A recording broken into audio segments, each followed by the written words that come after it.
Welcome back to NBA Today. Summer's not over yet. Some parents who've sent their kids back to school may disagree with me on that, but there's lots of love about summer, the beach, the barbecues, NBA players hitting the podcast circuit. So it's time for some hot summer mics. We've got a couple of weeks left in the summer before teams, lock down in training camp. So let's get to it. We're going to start with LeBron James. He talked about his new teammate on The Shop. Take a listen.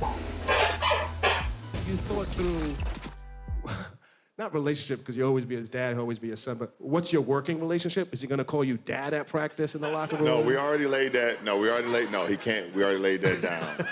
He cannot call me dad in the workplace. All right. Once we leave out of the private facility and the gates close, I could be dad again. Okay. In the car if we ride together. Okay. At home, I could be dad. No, he got to call me like 2-3 or Bron. Okay. Or, GOAT if he wants to. That's up to him. He said the gates need to be closed. The gates can't even still be open, and you're calling me dad today. Look, I don't know. This is going to be a harder transition for Bronny than I think people expect. Dad, because you're so used to calling, like for siblings, I played with my sis. Right. And I was like, I never call her sis, I just call her neck, because that's what you do in the household. I don't call my dad anything other than dad, pops, Papa D. Yeah. So now I'm gonna be like, hey, you can't say hey dad, Peter. Yeah, I don't do that. You can't. Bobby coached. Didn't you coach your son? I know that's different. Did he call you Coach Robert? No, my kids call me Dad. Okay. I coach both of them, and they call me Dad. Dad on the court. Zach, what are your expectations for LeBron and Bronny outside of, I would, if I were a betting woman, say that Bronny's probably going to slip up a couple times and call him Dad on the court. Yeah, what are your expectations? How about Bronny goes the other way and kind of needles him a little bit? How about old timer, old man, pass me the ball, old man, can play the age card a little bit. See, I like that.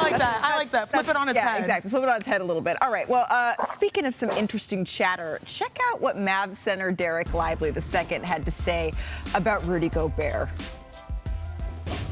Who's on the posters? Who's on the TV screens? Who's on the commercials? That player is definitely going to be on the floor. Perfect example.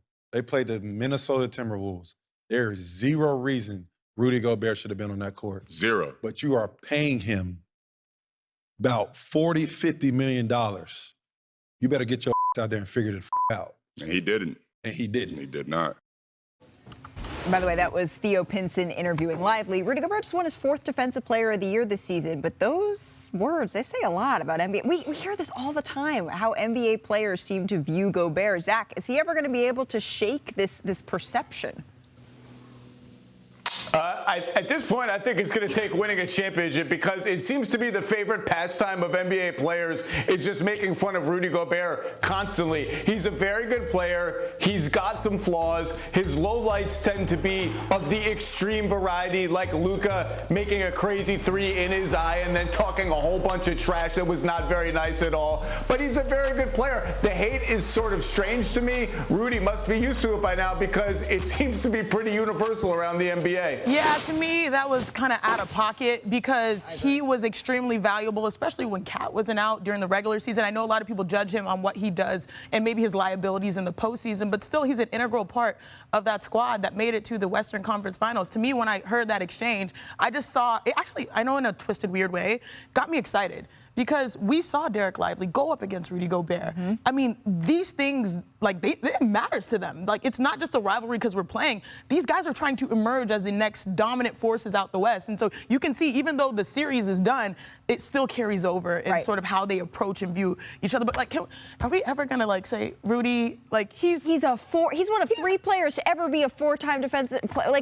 He's a first ballot Hall of Famer. I agree with Zach. Winning a championship shuts everybody up. Bobby, where do you fall on this?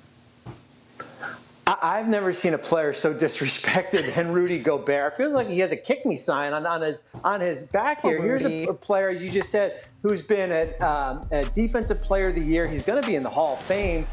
And I think certainly what happened this summer with the Olympics certainly magnified things as far as him taking a limited role. Certainly there were games where he didn't even, he played a couple of minutes here.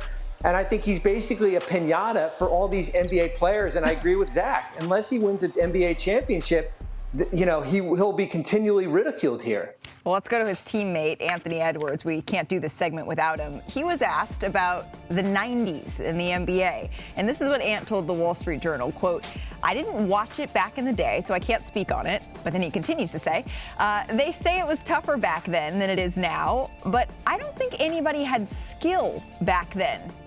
Michael Jordan was the only one that really had any skill, you know what I mean? So that's why when they say Kobe, they were like, oh my God, but now everybody has skill. So someone had to speak up for the old school. Magic Johnson, take it away. I don't never respond to a guy that's never won a championship. There's not nothing to really say. He didn't win a college championship. I don't know if he even won a high school championship. For the record, Ant did win a high school championship. But putting that aside, Bobby, why so much disrespect for the 90s here? Oh, I've never seen such a naive statement, certainly during the summer here. And Anthony Edwards certainly put his foot in his mouth here. I think it's funny that he said that he didn't get to see the players in the 90s, but I don't think he was born in the 90s when I looked at his birth certificate lately here. So there were certainly a lot of good players. Zach, you could talk about it more. Certainly Karl Malone and Reggie Miller and, certainly Jason Kidd. And we got Kobe. We got a Kobe Bryant sighting in the late 90s here, along with Michael Jordan. Zach, what do you think? I think I'm going to start a side project, and my side project is going to be I'm going to review movies that I haven't seen and admit I haven't seen this movie, but here's all the reasons it stinks. When you preface your review of 90s players by saying, hey, look, I didn't really watch basketball in the 90s, but let me tell you all about how bad it was, I think you kind of chip away at your credibility with that preface there, so I'm not going to read much into it. I was alive during the 90s. It ain't that long ago. You can queue up some video. There were some pretty damn good players in the 90s. Let's move on. I like I'm on